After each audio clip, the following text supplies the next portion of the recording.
Hi there, Northwest. This week we are reading Luke 8:26 through 9:17.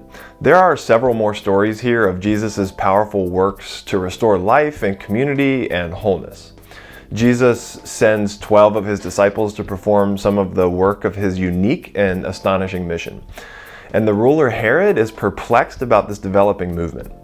As I read through some commentaries on these stories, I was struck by how different people take away so many different things from the same stories.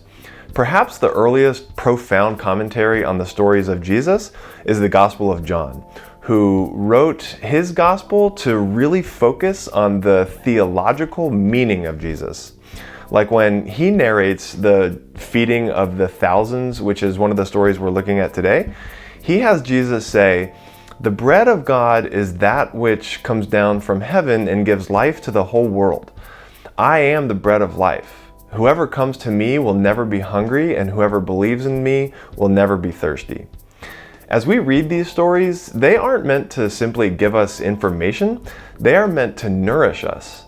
They are meant to work in us in a way that bread does, being absorbed into our bodies and integrated into our cells and our souls to provide energy and life and hope and love. As we read these stories, we don't read alone, because the God who performed these stories is the God who is present to you now, continuing to speak to you through them, to give you nourishment and life. What does God say to you through them? Here are some things I noticed in my reading. One is that these seem like stories we've already read before, really similar. Almost like Luke is really trying to get some point across. I'll return to that in a moment. As a side note, the Gospels are filled with language about demons to describe the mysteries of illness and pain. Here's one purpose for such language in the first century. Attribution of a malady to demons was a way of affirming that someone was the victim of an unfortunate circumstance that had nothing to do with God and in no way was the person's own fault. We don't have to use the same language or concepts to think about such mysteries today. The point is that Jesus has the will and the power to end such suffering.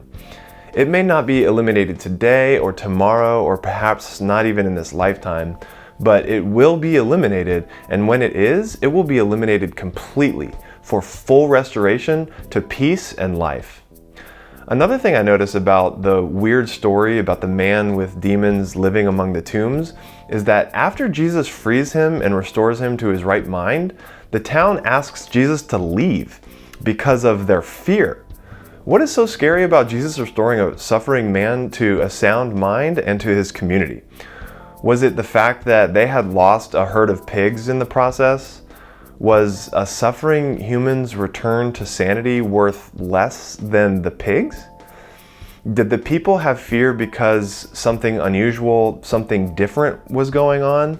Something unable to be controlled in the service of prior agendas? Are there ways that we can sometimes resist the work and love of God because it may sometimes conflict with our own ideas about what is ultimately needed? Jesus goes on to heal another woman, raise a girl who had died back to life, and feed thousands of people by miraculously multiplying 5 loaves of bread and 2 fish. Apart from exemplifying for the church the life-giving power of faithfulness to the God of life in meeting human need, these stories continue to show the power of Jesus as the power of healing and love, the power of life. Why does Luke hammer this point home over and over again in the previous several chapters? One reason is that he is about to narrate Jesus' insistence on going to Jerusalem as well as the journey there for 10 straight chapters. This is a journey to Jerusalem where Jesus will literally love the world to death. Jesus will be killed at the hands of the religious and political leaders of his day. Luke wants us to know very clearly that this Lord who marches toward death is from start to finish the Lord of life. This Lord of life arrives at the fullness of life in the resurrection, not by marching around death, but by marching straight through it.